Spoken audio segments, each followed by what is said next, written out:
Magandang araw po sa bawat isa. Magandang umaga po sa mga nasa site at magandang araw sa mga nasa online. Purihin po ang Panginoon. Kumusta po kayo? Nasaan na ba yung bagyo? Umalis na? Mapasok pa lang yata. Ito po yung third installment po ng ating pinag-uusapan. It is about money matters. Ayan. Tungkol po sa kaperahan. Alam nyo ba na more than half of Jesus' parables speaks about money or sharing or giving.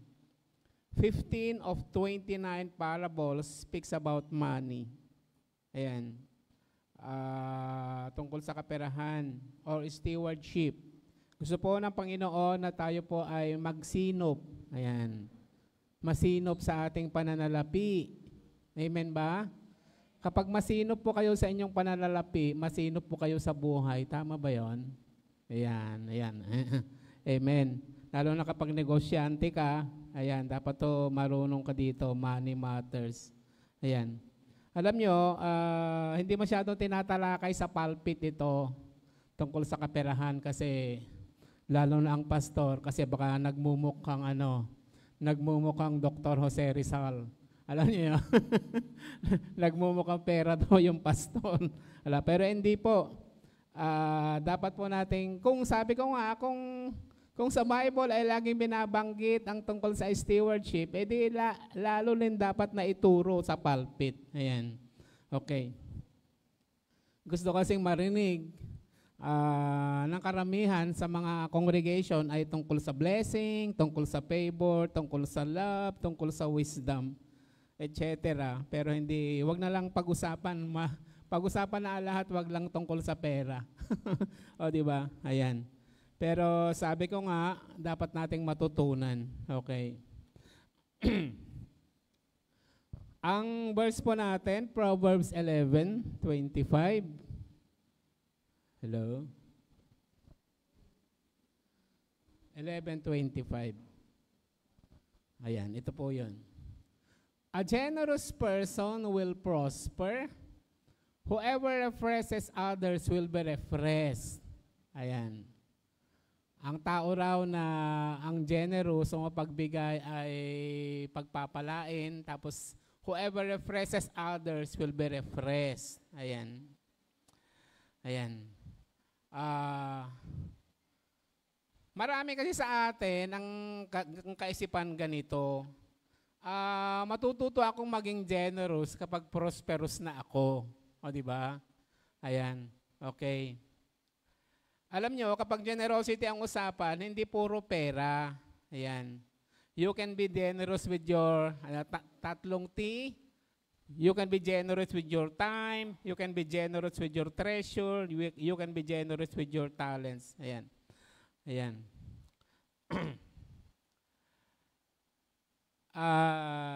Ayan. Dapat siguro madalas nating pag-usapan ang generosity, hindi upang pigain, ayan, sa pagkakaloob ang mga tao, kundi upang ating matutunan ang sadyang disenyo ng Diyos sa pagpapala. Amen. Meron kasing disenyo ang Panginoon. Di ba inaral na natin yung Malakay 3:10. Ang konteksto po noon ay galing sila sa pagkakabihag sa Babylon. Mahirap po ang buhay. Kasi ang iniwan ni Nebuchadnezzar nung binihag niya yung mga taga Jerusalem, the poorest of the poor. Yan. Yung the poorest of the poor, mahirap. Yung pinakamahihirap sa mahihirap, yun ang iniwan. O di ba? Pagkatapos yun ang sinabihan ng Panginoon na give me. Ayan. Bakit? Ang hirap-hirap na nga ng buhay, pinipiga ba ng Panginoon? Alam nyo, ang Diyos po natin ang may-ari po sa lahat ng bagay, at siya po ay mayaman. Bakit po niya sinasabi? Kasi gusto niyang pagpalain ang kanyang bayan. Di ba sinabi ko, inaral natin, yung mga pangako ng Panginoon na conditional at saka unconditional. May mga promises ang God na unconditional. Either we believe it or not, pangako po yun, mangyayari po yun. Katulad ng muling pagbabalik ng Panginoon. Ayan, unconditional po na promise po yun. Pero meron din siyang promise na conditional.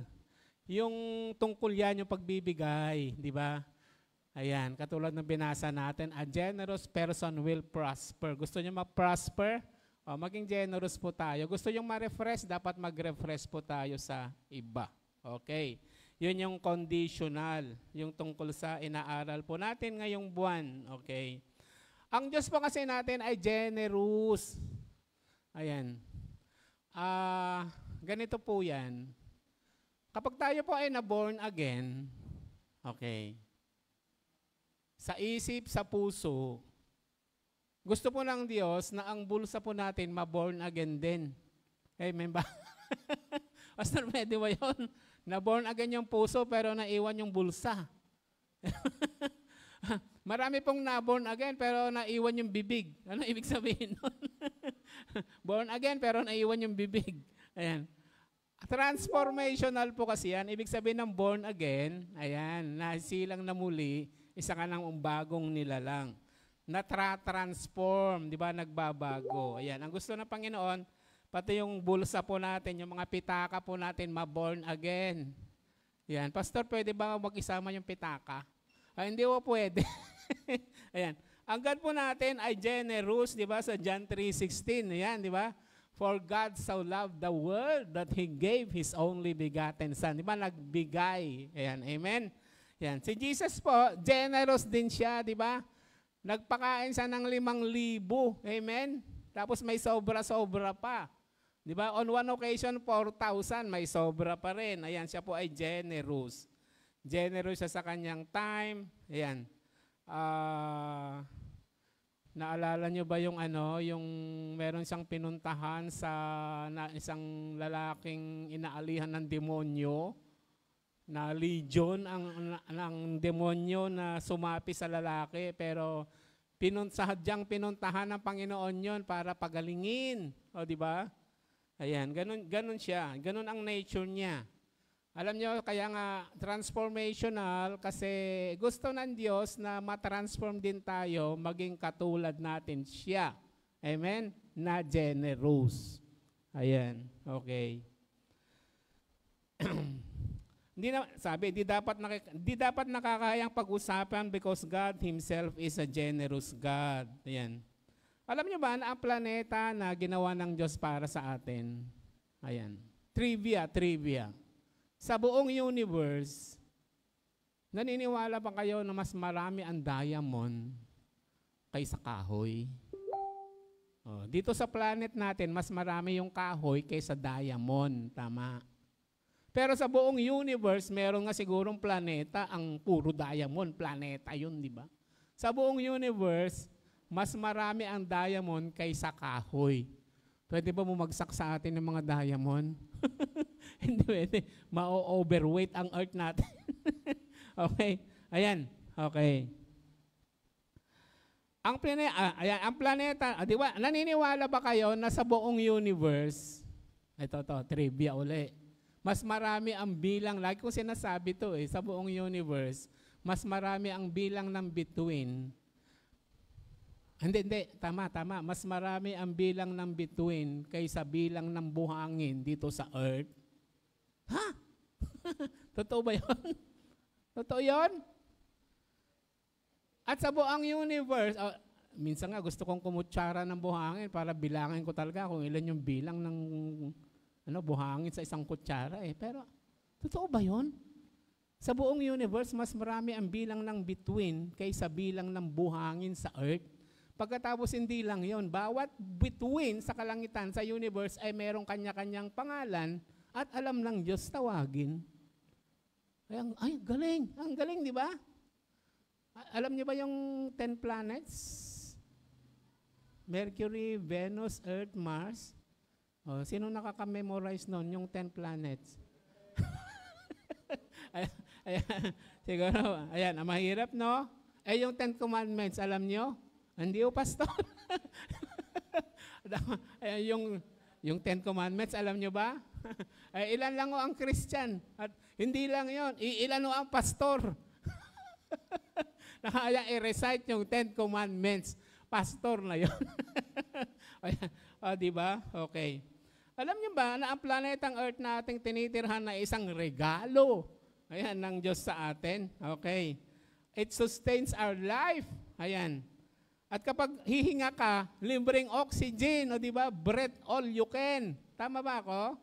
Samantalang kung may sakit ka, kapag lalagyan ka ng oxygen, ang mahal-mahal, di ba? Pero yung kalusugan natin ay isang regalo ng Panginoon sa atin. Amen ba? Yung sunlight, di ba? Lagi kong sinasabi, parang science lang ang study natin. Yung sunlight, di ba kailangan? Pero yan, sunlight all you can. Okay. Saka yung ulan, o di ba? Ayun nga, parating yung yung ulan na unli. Ayan. Kaya ang Diyos po ay generous. Ayan. Okay. Kapag ikaw ay kumakain na masarap, hindi ba dahil sa generosity ng Panginoon yan? Meron nga ako narinig na preacher na ang Diyos tayo naglagay ng 10,000 ba o 20,000 taste glands sa ating dila? Sa dila po natin. Maraming taste glands yan. Na lahat ng uri at masasarap na pagkain at inumin ay nalalasahan natin. Alam niyo ba, nung COVID po kaming pamilya at kami po ay sa bandang MOA, ganun pala ang walang panlasa. Sabi ko, ang sarap nito kasi tingin ko yung luto, ang sarap. Pero natitikman ko, ay walang lasa. Aamoyan ko, pati yung alcohol, ilalagyan ko yung kamay ko, ay walang amoy. Di ba? Nawala yung amoy, nawala yung panlasa. Pero sabi ko, Panginoon, maraming salamat kasi alam ko gutom ako kahit hindi ko malasa ang kakainin ko to. Kaya lunok na lang lunok kahit walang panlasa. Ganun pala. Sino pa nang naka-COVID? Na-COVID po sa inyo. Ayan. O di ba pagpapala yon dahil sa generosity ng ating Panginoon. Amen. Ayan. Ang pundasyon ng buhay na generous ay ang paglilingkod natin sa generous na God. Ayan. Ito pa po. Pag di mo naranasan ang generosity ng Diyos, mahirap ka rin maging generous. At totoo, pag di mo naranasan, ayan. Kasi nga, more than half of Jesus' parable speaks about generosity. Ayan. Alam niyo ba, na sa Bible, mas maraming verse tungkol sa giving kaysa heaven? O, hindi lang yon. Mas maraming verse tungkol sa giving kaysa hell? At hindi lang yon. Combine mo pa yung dalawa, heaven and hell, mas marami pang ring verse tungkol sa giving sa Bible. Ayan. So that's how serious God is when it comes to generosity. So, seryosong subject matter. Yan. So, we preach generosity not to manipulate. Or para magkaroon kayo ng feeling of guilt. Ay, pag hindi ka magbibigay, hindi ka pagpapalain ng Panginoon. Hindi namin manipulate yun. Okay. But, to deal with the sin of greed. Alam niyo yung greed. Alam niyo yung greed. Ayan. And the only antidote of greed is generosity. Ayan. Yun ang antidote. Yun ang gamot. Ayan. When we start to give away, ayan, nakokontrol ang materialism o ang pagiging materialistic. Ayan. Kaya wag nating hayaan na ang greed ay tumubo. Lalo na ngayon ng educational system natin, meron ng grade 1 saka grade 12. Hello? Joke lang po yun. Ayan. Okay. So, meron tayong aaraling kwento sa Bible. Ayan. Tungkol sa flow of generosity.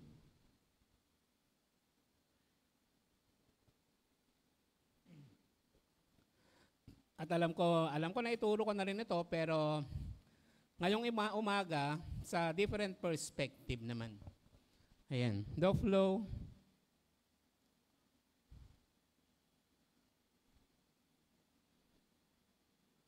Ba't ayaw mag-flow?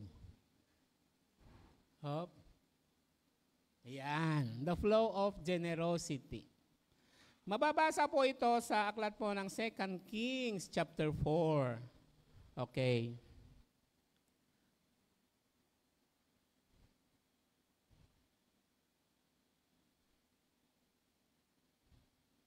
Okay. Babasahin po natin. 2 Kings chapter 4 verse 8 to 10.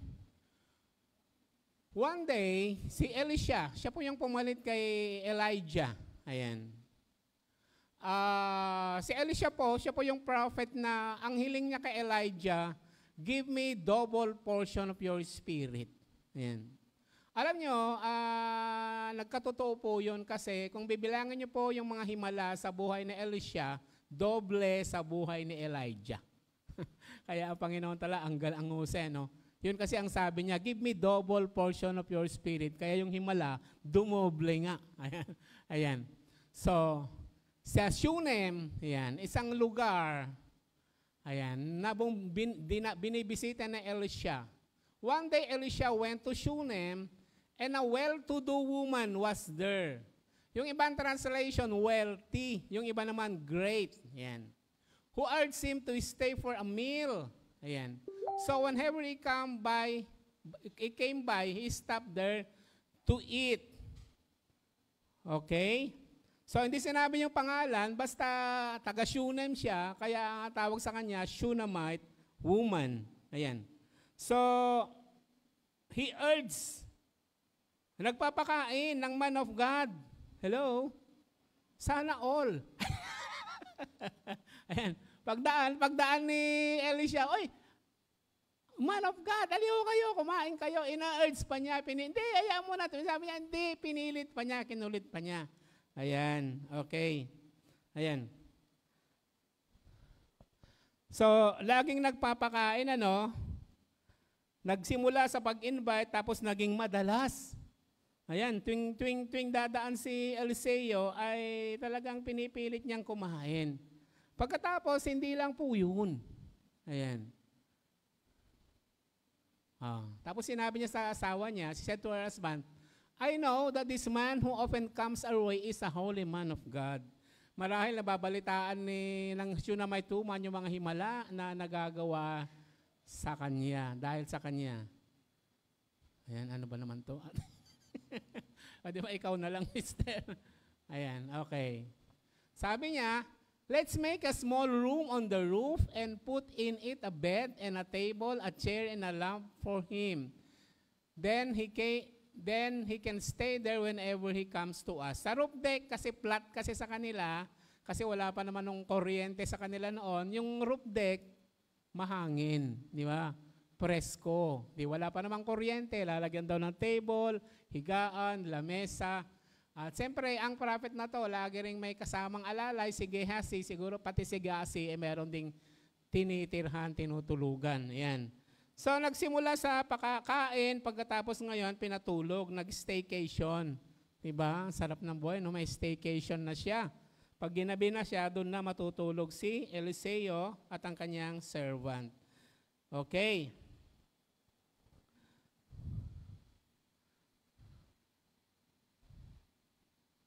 Nasaan yung point natin? Point number 1.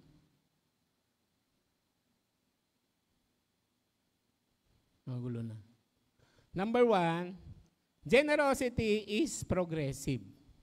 Progressive. Nagpro-progress. Okay. Number 1, number 2, number 3. Okay, nagsimula sa maliit, tapos lumalaki.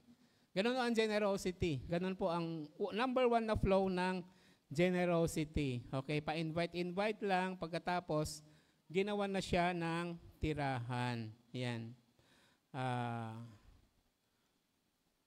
Bakit ko pa tinuturo? Sabi ko nga kanina, marami sa atin ng idea, Pastor, magiging generous po ako kapag pinagpala na ako ng Panginoon. Ayan. Alam nyo, hindi po totoo yan. Kasi kung hindi ka po tapat sa kaunti, hindi ka rin magiging tapat sa marami. Tama po? Yun po ang sinabi po ng Bible. Kung yung 100 hindi ka magiging tapat, kahit bigyan ka pa ng 1,000, 100,000, lalo kang hindi magiging tapat. Kasi nga sa puso natin, merong greed. Ayan, hanggang grade 12. Tanungin mo yung katabi mo, anong grade ka na? Okay. Okay, so number 1, generosity is progressive. Ito iaaralin natin. Pero bago tayo mag-aral pa, tayo po ay manalangin. Nagpapasalamat kami, Panginoon, sa umagang ito. Dalangin, O Diyos, ng mga salita mo ay maipahayag ng may kapangyarihan. Gamitin mo ngayong abang lingkod, tugasan lahat ng sala at naway maging karapat-dapat na magbahagi na iyong mga salita. At naway maging bukas ang puso at isip ng bawat isa upang unawain, Panginoon, ang mahalagang paksang ito na nais mong ituro, Panginoon, sa atin. Patuloy na pagpalain mo ang mga anak mo, Panginoon. Dalangin namin, Panginoon, ang bagyo na ngayon ay sumasalanta sa aming bayan. Dalangin namin ang aming mga kababayan, Panginoon, na dinadaanan nito, Panginoon, na naway bigyan mo sila ng comfort at iligtas mo ang kanilang mga buhay at mga properties. Salamat sa pag-i-spare mo sa Metro Manila, Panginoon. Salamat sa pagtugon sa mga dalangin. Ito pong aming dalangin sa pangalan ni Jesus. Amen. Ayan. Sabi ko nga, alam nyo kapag hindi po kayo tapat sa kokoonte, hindi kayo magiging tapat sa malaki. Ayan. Generosity is progressive. Kung di mo kayang magbigay sa maliit, lalong di mo rin kayang magbigay sa malaki. Ayan. Kung sinasabi mo lang, saka na ako magiging generous pag may pera na ako o labis na ang pera ko. Ayan. You cannot be generous. You cannot be generous by accident. Ayan. Because generosity is a lifestyle. It is an attitude. It springs from the heart. Nagiging habit po yan. Ayan, nagpro-progress. So, meron ako narinig na testimony nung nag-sharing time kami ng mga kaibigan ko. Sabi niya, Panginoon, hindi ko pa kaya ng 10% na hinihingi mo. Nakipag-deal siya. Pwede bang simulan ko muna sa maliit? 3%, 4%, 5%, unti-unti. Okay. Ayan. Tapos yun nga ang ginawa niya. At siya po ay nagpapatotoo na maunawain naman ang Panginoon at tatapat po ang Panginoon, lalo sa Malakay 3:10. At siya po ay pinagpala. Katulad nga po na sineshare ko, kaibigan ko po yung may-ari ng Bonavita. At pinapatotoo niya sa amin, kasama namin sa sharing time, kung paano sila pinagpala ng Panginoon. Naging principle nila yon, Malakay 3:10, na lagi silang nagtatabi ng para sa Panginoon. Ngayon, kahit saan, mga tindahan, dami-dami kong nakikita, Bonavita. Ayan. Nag-plug pa, ano? Okay. So, if we cannot be generous, sabi ko nga, time, treasure, and talent. If we cannot be generous with our time, no time to read the Bible, but much time in social media, ayan, or entertainment, ayan. If God is not a priority of our time, okay, hindi natin kayang i-manage ang ating time, ayan, at lagi nating sinasabi na busy po tayo, may problema po tayo. Ayan. Di ba yun naman ang lagi nating dinadahilan? Busy po ako, pastor. Ayan, di ba? Meron tayong kasabihan na kung gugustuhin, may paraan. Di ba? Kung ayaw talaga, maraming dahilan. O, di ba? Dapat po, yun yung sukatan eh. Yun yung sukatan. Ayan. So, if we cannot be generous with our talents, ang usay mo sa videoke, pero di ka man lang makapag-special number. Hello? Para sa Panginoon. Ayan. Oh. Lagi mong sinasabi, hindi ko po kaya. May problema po tayo. Amen? Kung hindi natin kayang ibigay sa Panginoon ang time and talents, lalong-lalo na po yung treasure po natin. Ayan. Kasi nga, medyo problema kasi tayo. At sinasabi natin na born again na po tayo, siguro ang sunod na ipag-pray natin ay i-born again din ang mga pitaka natin. Amen? Ang mga bulsa po natin. Ayan. Sabi nga ng Panginoon, you cannot serve two masters. You cannot serve God and mammon. Ayan. Alam niyo yung mammon yon, yung pera. Ayan.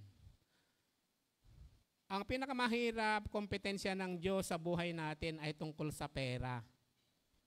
Okay? Sabi ng Panginoon sa Luke chapter 12, verse 15, beware, guard against every form of greed. Sabi ng Panginoon, life is not measured by how much you own. Ayan. Ayan. Pero money is not the root of greediness. Ayan. Money just amplifies the greediness already in our heart. It only amplifies. Ayan. Ayan. Pero hindi yung pera. Ayan. Alam nyo, sabi nga, maraming taong sakim di lang halata kasi wala pang pera. Hindi lang halata kasi wala pang pera. Kumbaga sa COVID, asymptomatic. Ayan, di halata, di ba? Ayan.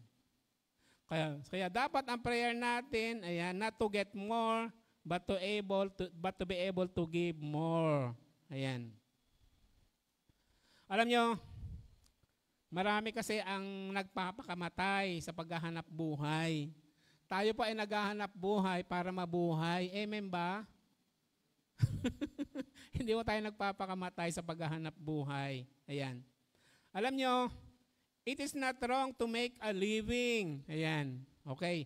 But what we should make instead is make a legacy. Ayan. Make a legacy. Alam nyo, minsan may itinuro may mentoring kami kay Pastor Manny Santiago. Ang ganda ng tinapik niya, The Legacy of King David. David na naman. Pasensya na kayo, medyo paborito ko kasing karakter sa Bible yun eh. Okay, pero marami naman napupulot na aral. Malapit na noong mamatay si Haring David, ayan, tinawag niya yung kanyang anak.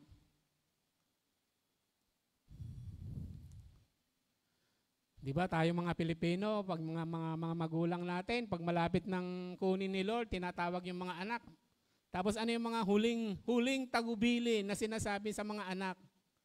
Di ba sinasabi, anak, magkasundo-sundo kayo. O di ba yun ang sinasabi? Huwag kayong mag-away-away.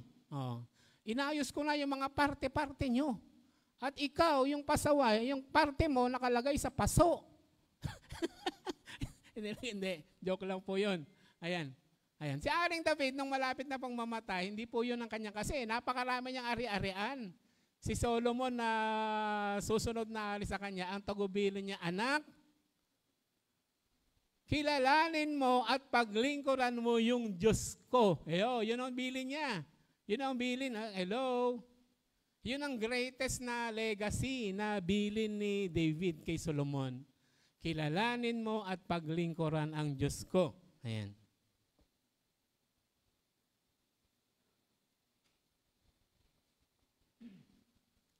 Sa dinami-dami kasi ng pagsubok na pinagdaanan ni David nung hindi pa po siya hari, ang Diyos po ang kanyang kasama. Amen? Ang dami yung peligro, ang dami problema, pinagdaanan kasi hinahunting siya. Gusto siyang parang bubuwit na hinahabol ng pusa. Yun yung katumbas. Kaya ang dami niya talaga naging experience na kanyang, ayan di ba? Ang tawag nga kay David, the sweet singer of Israel. Kasi napakarami niyang kinompose na mga psalms. Hindi naman niya alam niya na malilimbag yun na magiging bahagi ng Bible Pero sincero siya habang inaawit niya kasi mahirap ang kanyang mga pinagdadaanan. Amen ba? Meron nga isang pangyayari na na dahil wala na siyang mapuntahan pumunta siya sa kampo ng mga kaaway. Pagkatapos hindi ba yan si David na pumatay ng hero natin, si Goliath, tapos natakot siya. Tapos nag-asal baliw. Pinatutulo niya yung laway sa bibig niya, pagkatapos ginusot-gusot niya yung buhok niya, tapos kinakalmot niya yung dingding. Di ba? Di ba? Nung panahon na yon, kapag pinatulan mo na yung baliw, para sa kanila, kamalasan yon. O di ba? Dapat pagkakataon nila yun para patayin si David. Pero dahil nga sa kaisipan na yun, di nila ginalaw, mabuti na lang. So, nakaligtas pa. Mahirap talaga yung pinagdadaanan, di ba? Ayan, maintindihan po natin. Ang tagubilin niya sa anak niya, anak, kilalanin mo at paglingkuran ng Diyos ko. Ayan, tayo ba? Kaya ba nating sabihin yon sa ating mga anak? Masasabi lang natin yon kung nakilala natin at naranasan natin yung Diyos ng Israel katulad ni David. Ano na ang naging karanasan natin sa Diyos ng Israel? Ayan, may mga problema na ba? Wala pa nga sa kalingkingan yung mga pinagdaanan natin sa pinagdaanan ni David, di ba?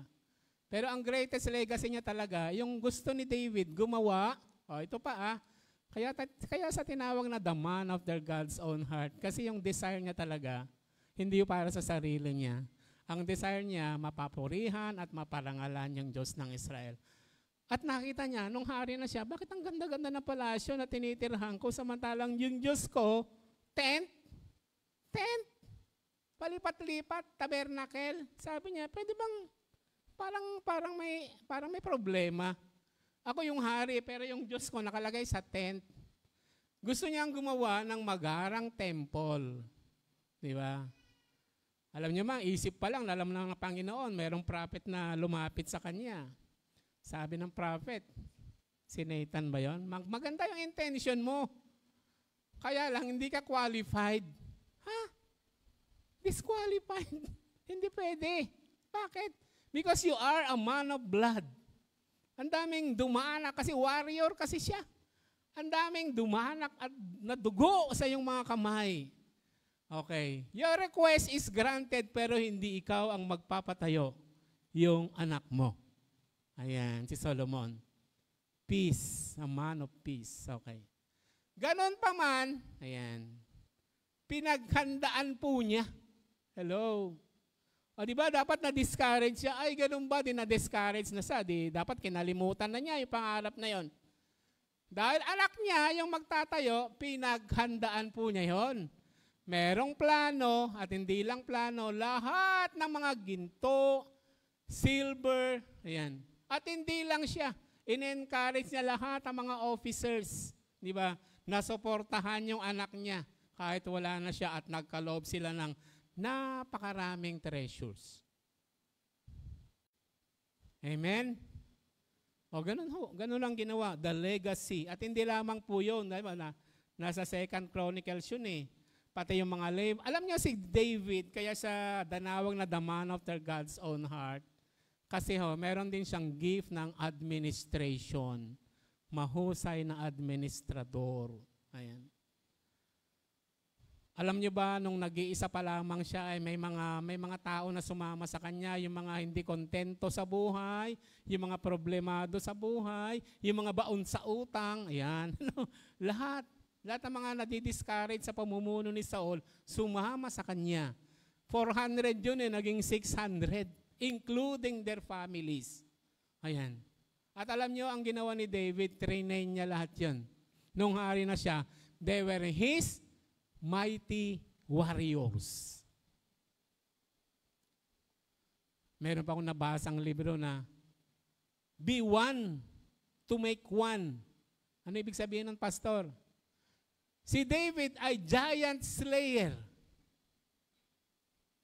Si Saul, wala man lang slayer, walang giant slayer, pero si David, yung mga tao niya, merong sumunod sa kanya, giant slayer din. So, hindi lang pala si Goliath kasi may mga kamag-anak yan eh.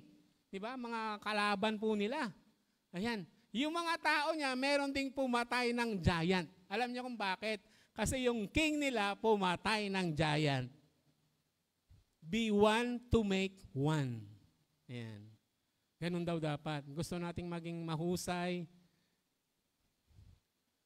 Ang mga legacy, yung mga susunod sa atin, magpakita rin tayo para may halimbawa yung mga susunod sa atin. Yan. Amen. So, it is not wrong to make a living, but what we should make instead is make a legacy. Ayan. Katulad ni David. Ayan. Yung pera, ari-arian, may iwan yan. Pero yung pangalan mo, yung legacy mo, mananatili yan. It will make an impact. Ayan. A generous person will always be remembered. A generous person will always be rewarded. Diba, inaral natin last week, hindi lang ikaw ang pagpapalain ng Panginoon, kundi marami, diba? 7 lahat yun pinag-aralan natin. Pati yung mga anak mo, pati yung generation na susunod sa'yo. At lalo na kung maituturo mo yung generosity to God, pagpapalain po sila ng Panginoon. Amen. Isa pa, sabi nga, ang Diyos gusto niya matutunan natin na maging mabuting stewards every money decision is a spiritual decision. Ayan. Because God wants us to be a better steward. Ayan. Ito pa. When you give to God or God's work, it is not an obligation. Ayan. It is an opportunity. Magkaiba po kasi yon. Hindi tayo nagkakaloob para na-oobliga lang tayo. Kundi dapat yung pagkakaloob natin ay tignan natin as an opportunity. Ayan, yung mga lingkod ng Panginoon, yung mga leaders, yung mga pastor, yung mga naglilingkod dyan. Baka kasi naglilingkod kayo parang na-oobliga lang. Dapat tignan po natin ang paglilingkod as an opportunity. Alam niyo yung the parable of the prodigal son, yung the attitude of the older son. The older son. Sinumbatan niya yung tatay niya nung umuwi yung kapatid niya na prodigal. Sinumbatan niya. Sabi niya, sa loob ng mahabang taon, pinaglingkuran ko kayo. Hindi mo man lang ako mabigyan kahit isang bisirong kambing upang kami ay magkasiyahan ng mga kabarkada ko. Hindi ba? Sinumbatan niya yung tatay niya. Ibig sabihin yung paglilingkod pa lang yun, parang obligasyon lang niya. Hindi niya nakita, hindi niya na-enjoy. Hello? Na-enjoy ba natin ang relationship natin sa Panginoon? Na-enjoy nyo ba? Ako ay naparito upang magkaloob ng buhay. Sabi ng Panginoon, isang buhay na ganap at kasiya-siya. Natutuwa ba kayo? Di ba, gigisingin kayo. Nanay naman, si tatay naman, ang sarap-sarap na matulog. Sunday, gusto mo pang matulog. Di ba? Kasi Saturday, gabi na, puro ka ML, puro ML ang inatupag mo. Hello, dapat pag Saturday, nahanda natin yung puso natin sa Sunday, sa paglilingkod at pagsamba sa Panginoon. Dapat nga, sarado pa lang yung church, nandun ka na, nakapila. Hello? Nagagalak ba tayo na Sunday na naman? Makakapagsamba na naman tayo sa Panginoon. Amen. Merong sa mentoring po natin, merong tinuro si Pastora Maribik. Ang turing ng mga church, ang turing ng mga Kristiyano sa church, sa gawain. Isa doon, sabi niya, parang ano lang, ang church parang mall. Bakit po? Kasi parang ano lang, namamasyal lang yung mga Zimbabwe, taga Zimbabwe, si Simba, parang ganun lang yung church. Yung iba naman, parang hospital lang yung church. Makikita mo lang yung church kapag may sakit. Pastor, pag-pray nyo nga po ako, kaya po ako nagsimba kasi may problema po ako. O di parang hospital lang pala yung church. Pupunta ka lang dito kung may problema ka. Ha? Kaya ka siguro binigyan ng problema kasi namimiss ka na ng Panginoon. Gusto ko niya makita rito sa church. O sino nakaka-relate dyan? Sabihin mo nga sa katabi mo, ikaw ba yung pinag-uusapan? Joke lang po. Ayan. Okay? Ayan. Yung iba naman parang circus, di ba? Parang entertainment. Si pastor lahat na lang ginawa para ma-entertain ang tao. Kulang na lang tumulay sa alambre, kumain ng apoy. Hello? Parang entertainment ang church. Hindi po dapat ganon, mga kapatid. Tayo po dapat ay pumarito upang katagpuin ng Panginoon. Hindi obligasyon, isang opportunity. Hindi ba kayo natutuwa? O, bakit parang malungkot kayo? Ayan. It is an opportunity. It is not an obligation. Ayan.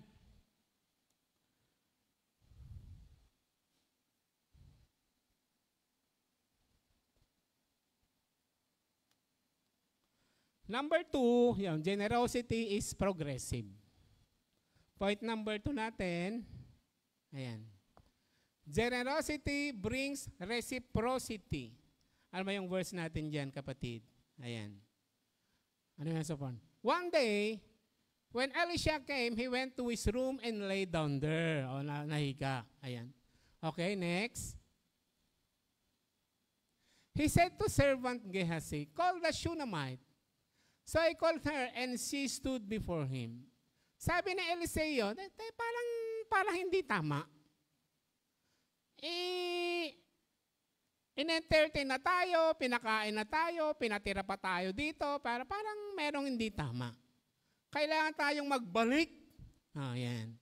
Kailangan reciprocal. Ayan. Yun ibig sabihin ng reciprocal. Kailangan magbalik. Ayan. Sa'yo ba kapag may nagbigay, nagbabalik ka ba? O yan. O di kaya pag dati may hingin ng tulong sa akin eh. Binibigyan ko raw ng GCash. Di ba? Tapos pagkabigay ko naman, wala nang balik. Tapos nang humihingi ulit, sabi ko, alam mo, may problema ka bro. Marunong ka lang humingi, hindi ka marunong mag-thank you. Ayan. Wala yun. Sabi sa akin, nakakalimutan ko ho eh. Ayan, inaral na rin po natin yon, the heart of gratitude. Ayan, dapat po marunong tayong ayan. Sabi niya, teka lang, ang sarap ng buhay ko dito, pagkain, pati pahingahan. Ayan. Ayan, dinawag niya si Gehazi. Ayan. Paano ka ba namin masusuklihan? Now, verse 13, next kapatid. Ano sinabi? Elisa said to him, tell her, you have gone to all this trouble for us. Now, what can be done for you? Can we speak on your behalf to the king or the commander of the army? Yan. Gusto mo kausapin namin yung hari? May problema ka ba? Kasi si Eliseo kasi marapit sa hari. Pati yung commander ng army, kilala rin niya. May problema ka ba? Di ba? Alam niyo ang sagot niya? Wala pa akong problema. Kontento na po ako sa buhay. Ang galing, no? Pinagpala na siya. I have a home among my own people. Kontento na po ako. Meron bang next na verse dyan? Wala na. Ayan. Verse 11 to 13. So, generosity brings reciprocity. Ayan. Okay. May kapitbahay ka ba na marunong magbigay ng pansit kapag birthday? Pagkatapos, binigyan ka ng isang platong pansit. Ayan, di ba? Uso sa atin yon. Tapos nung ikaw naman lang nag-birthday, habang nagluluto ka, naaalala mo yung magbigay ng pansit, di ba? So, reciprocity po ang tawag po doon. Ayan. Marunong po tayo doon. Ayan.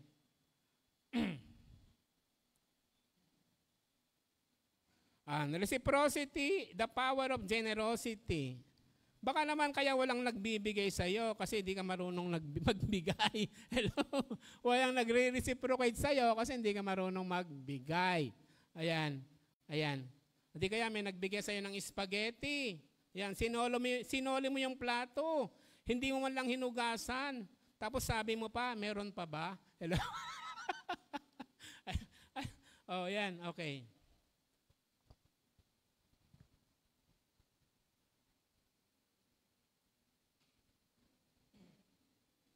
Ito uli. Meron rin kwento kay David. Paborito ko talaga si David, no? Ayan. Alam niyo, meron pong experience si David. At, ayan, nung siya po ay nagkasala, tinawag po siyang the man after God's own heart, pero hindi po siya perfect. Tandaan po natin yon.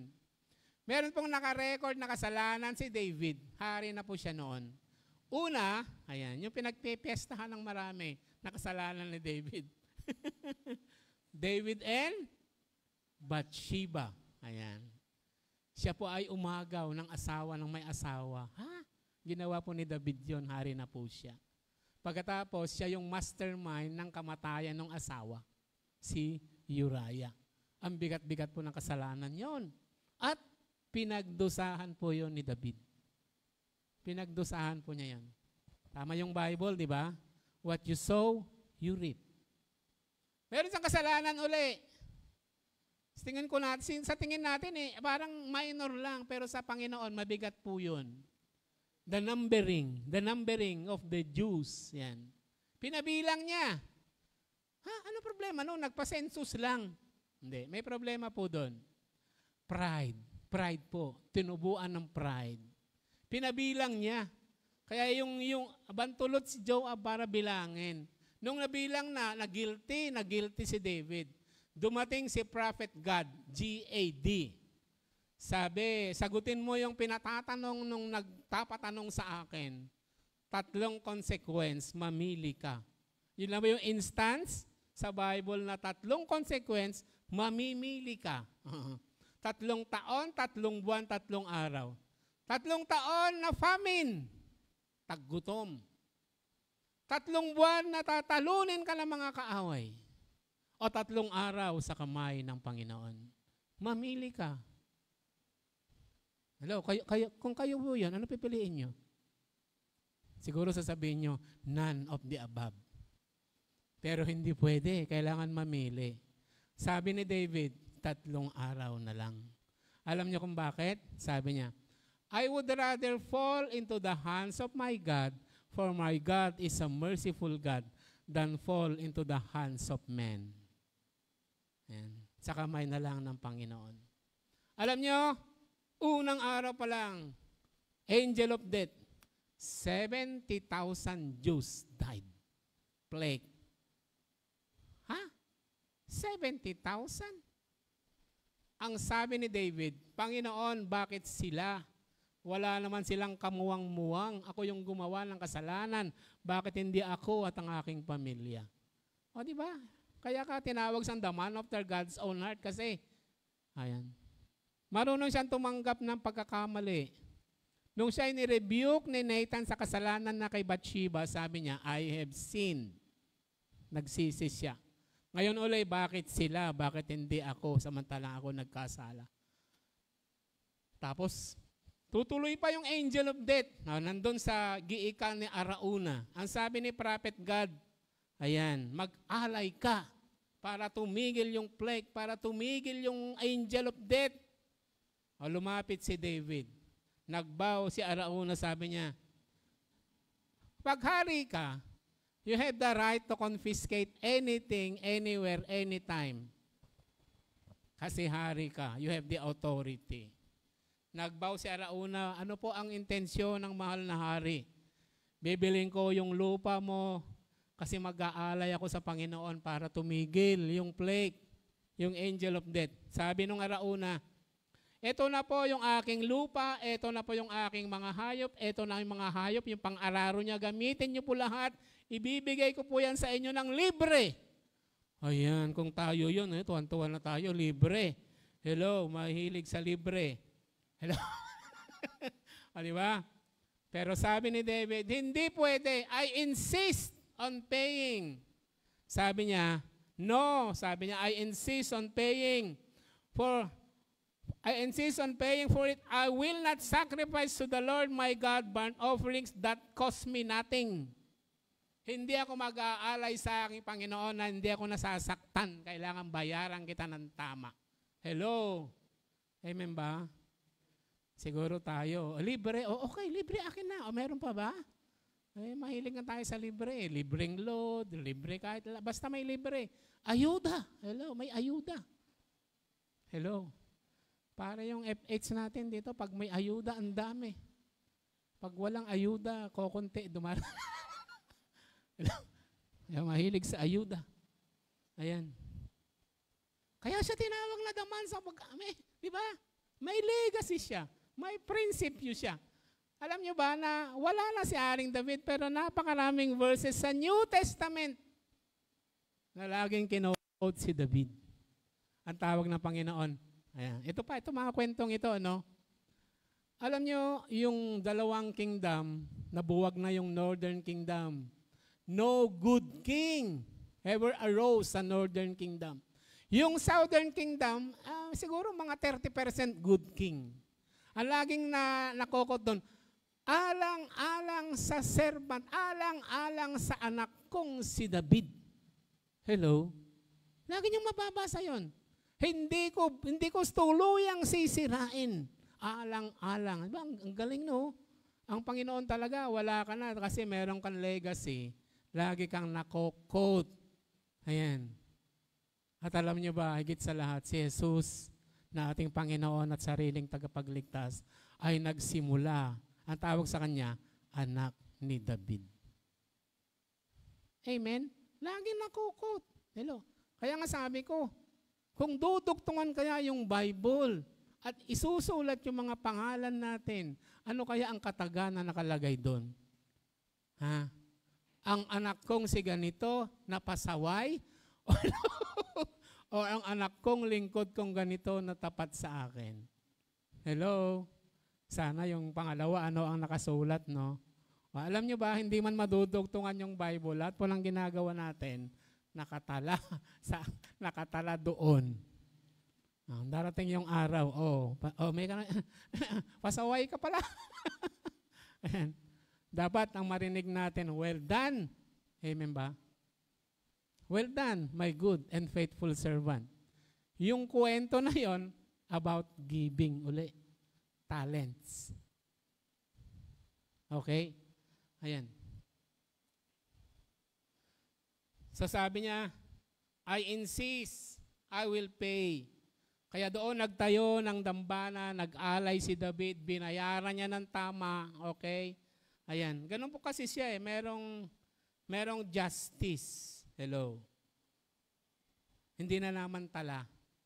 Hari, pero hindi na namantala. Amen? Ayan. So generosity is not a money issue. Generosity is not a bank account issue. Generosity is a heart issue. It is the issue of the heart. Gusto ng Diyos, matuto tayong maging ganun. Bukas palad. Hindi tikom ang palad. Kasi ang Diyos bukas ang palad. Gusto niyang maging kagaya natin, siya. Amen? Gusto niyang magbago tayo, maging katulad natin, siya. Para yung pagpapala ay dumaloy. Yung Dead Sea, alam niyo yung Dead Sea, wala pa nakarating, may nakarating na sa Dead Sea, di ba? Yung Dead Sea, kaya tinawag na dead kasi panay tanggap.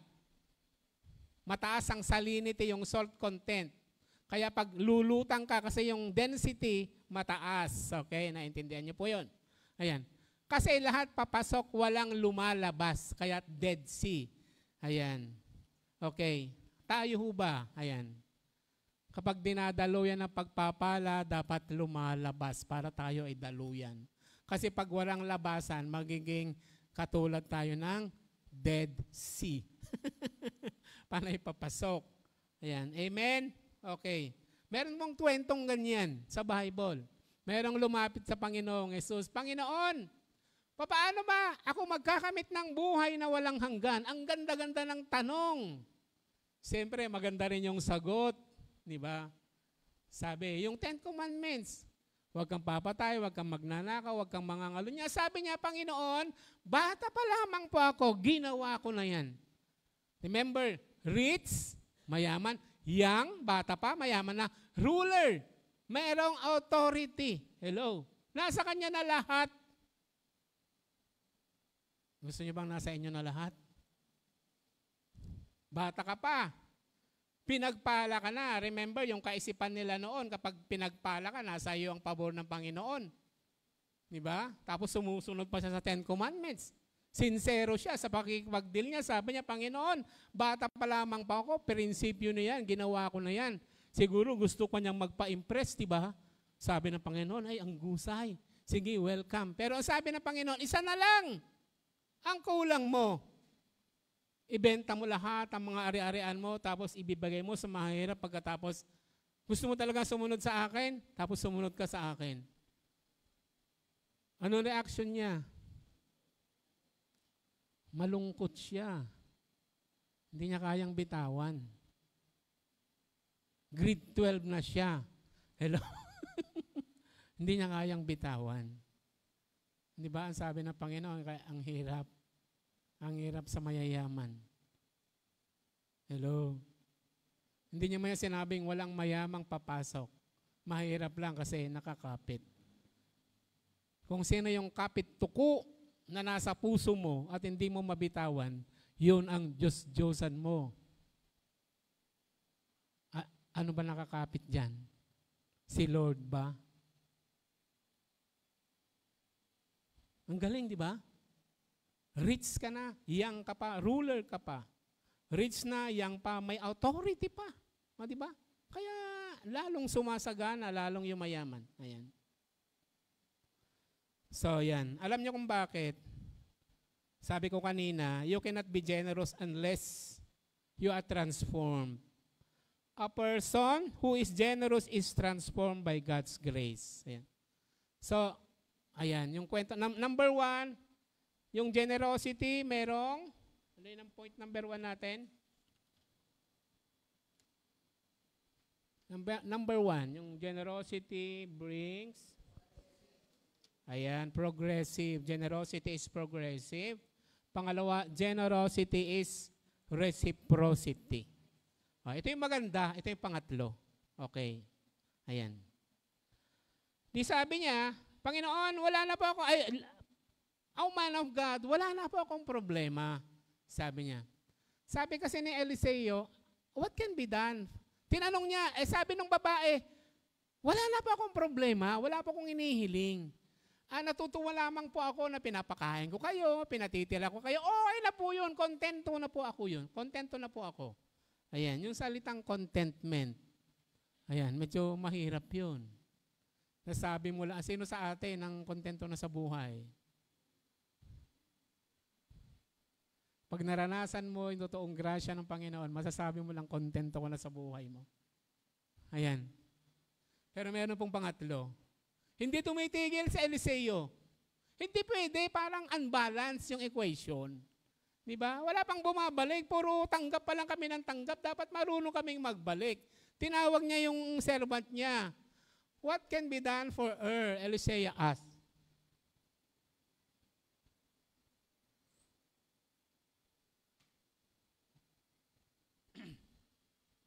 Gehazi said, she has no son, and her husband is old. Ano siya? Chismoso. Hindi. Marunong mag-observe. Di ba? Wala po silang anak.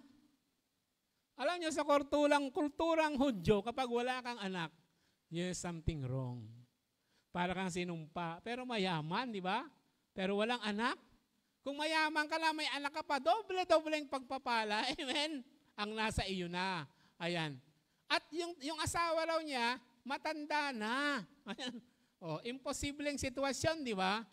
Pero alam niyo ba na sa Bible, napakaraming ganyan. Imposibleng sitwasyon, pero dahil sa biyaya ng Panginoon, timala ng Panginoon, nagiging posible, di ba? Si Abraham, di ba? Matanda na bago lumabas si Isaac, di ba? Ganon din si Jacob, di ba? Ilang taon bago nagkaanak.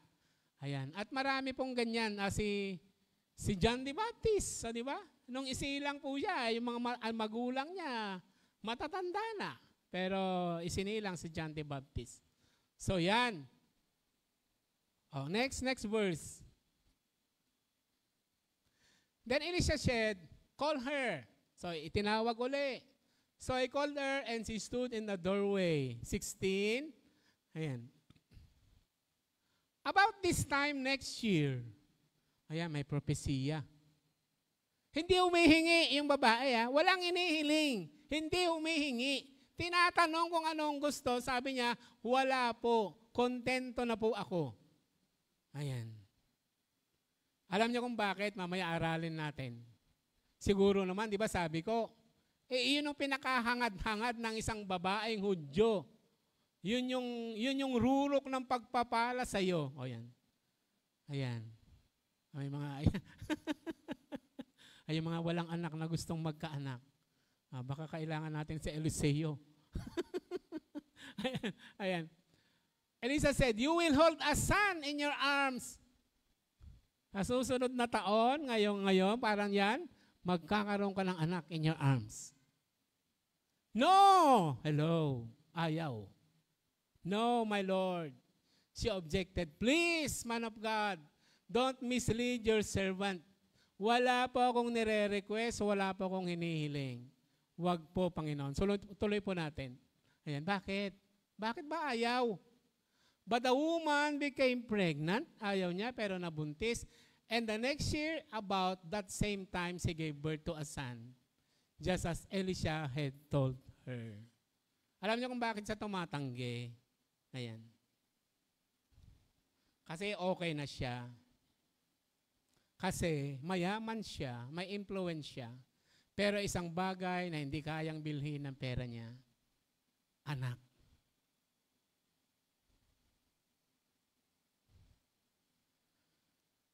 Don't raise my hope.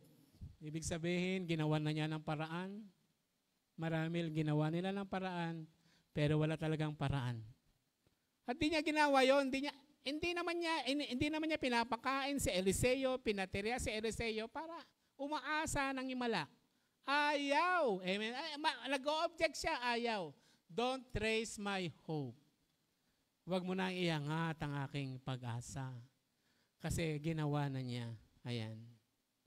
Alam niyo po, ang ganda po ng ending. Okay? Sa simula, ang babae nagpapala kay Eliseo. Pero sa ending, si Eliseo pala ang magbibigay ng blessing sa Shunammite woman. Kasi yung imposible na pagpapala na dapat nilang kamtan, si Eliseo pala ang makapagbibigay. Amen? So yung point number 3 po natin, ayan, generosity has a reward. Amen? Palakpakan natin ang Panginoon. Galing, di ba? May pagpapala. Una, siya yung nagbibigay. Binigyan niya si Eliseo. Si Eliseo naman may reciprocity. Pero meron pa, yung pangatlo, merong pagpapalang dumaloy mula sa langit. Yun ho yung flow of generosity. Amen? Ayan. So wag mong i-underestimate ang mga bagay na binibigay sa'yo ng ibang tao. At the end, babalik pala sa'yo. Siksik, liglig, umaapaw. Alam niyo po kung babasahin natin yung kwento, lumalaki na yung bata. Yung bata po, namatay. Ay. Namatay. Ano kayang pakiramdam ng Shunammite woman? Pumunta siya kay Eliseo at ang sabi niya, hindi ba sinabi ko na sa inyo na huwag niyo na akong paasahin? Patay yung anak nila. Yung kagalakan niya, nasaan?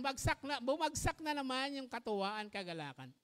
Alam niyo kung anong himala na nangyari? Di ba sabi ko, kalahati ng mga himala na ginawa ni Eliseo, dumoble sa ginawa ni Elijah. Kasi ang request niya, I want double portion of your spirit. Naitala yon isang himala. Hindi pa himala yung nanganak. Ito ang himala. Di ba? Eye for an eye, mouth for what? Dinapaan ni Eliseo yung bata. Hanggang sa yung bata humatsing ng 7 beses, humatsing. Nabuhay yung bata. At muling ibinigay. Yan. Hindi lang yung natatapos yung kwento. Si Gehazi, di ba? Meron pang himala na ginawa si Eliseo, si Naaman na leprous, pinagaling ni Eliseo, di ba? Tapos ayaw tumanggap ng regalo, di ba?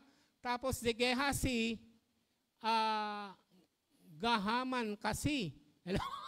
Kaya Gehazi, gahaman kasi. Hinabol niya si Naaman, tapos nagkunyari na, bayaran mo, ganito. E di ang daming binigay. Ang sabi ni Eliseo, saan ka nagpunta? Wala akong Sabi niya, hindi ba nakita kita kung sinundan mo si Naaman pagkatapos nagkunyari ka at binigyan ka ng maraming bayad? Mula ngayon, yung sakit ni Naaman, yung leprosy niya ay sa balat mo pupunta. Ayan. Tapos isang araw, nagpapatotoo si Gehazi sa hari. Habang nagkwekwentuhan sila, ayan, papasok yung nanay ng bata. Ito ho yung kunikwento ko. Hello, yung anak na muling binuhay ni Eliseo. Hindi natatapos yung kwento, di ba? Dugtong. Ayan, amen. Ganon talaga ang Panginoon, di ba? May legacy. May kwento, dugtong. O, yung babae, di ba? Ayan, hello. So, generosity has a reward. So, reviewin po natin. The flow of generosity. Bumalik ka nga sa Proverbs 11:25. Yung verse po natin. Ayan. A generous person will prosper. Ayan. The Shunammite woman. Prosperous na, pinagpro-prosper pa. Marunong mag-repress nire-repress ng Panginoon. Sa pagkakaloob, mga kapatid, we cannot outgive God. You or we cannot out. In giving, we can never outgive God. Ano ibig sabihin nun? Lamang na ako, Panginoon, sa iyo. Nagbigay na ako ng ganito, lamang na ako sa iyo. Di ba? Nagbigay ka ng isang timba. Ibibigay sa iyo ng Panginoon. Bibigyan ka ng poso. Poso, timba. Ibuhos mo yung tabo. Tapos bombahin mo ng bombahin. Pagkatapos, sino yung mga galing sa probinsya na gumagamit ng poso? Di bombahin mo ng bombahin. Pagkatapos, ang kailan ka mapagod, Diyon titigil. Pag tumigil ka na, mamamatay na. Hello, tama ba yon? Pero kapag bomba ka rin ng bomba ka ng bomba, hindi titigil. Amen ba? Ayan. Di ba sabi natin, ang problema natin kasi laki ng barko. Huwag kang mag-alala, kapatid. Ang solusyon naman ng Diyos kasi lawak ng karagatan. Amen? Ayan. Di ba mas malaki ang Diyos natin? Ayan. So, ganun po kabuti ang ating Panginoon. Tayo po ay manalangin. Nagpapasalamat kami, Panginoon, sa umagang ito. Lord, dalangin ko na ang mensahe na ito ay tumimo sa puso at isip ng bawat isa. At higit sa lahat, matuto kaming ipamuhay ito. Na kami ay maging generous dahil gusto mo na gayahin namin kayo, Panginoon, na generous. Dahil kayo po ay Diyos na generous, Diyos na mapagbigay. Salamat po. Pinupuri ka namin, pinasalamatan. Sa pangalan po ni Jesus, Amen at Amen. Muli nating palakpakan ang ating Panginoon.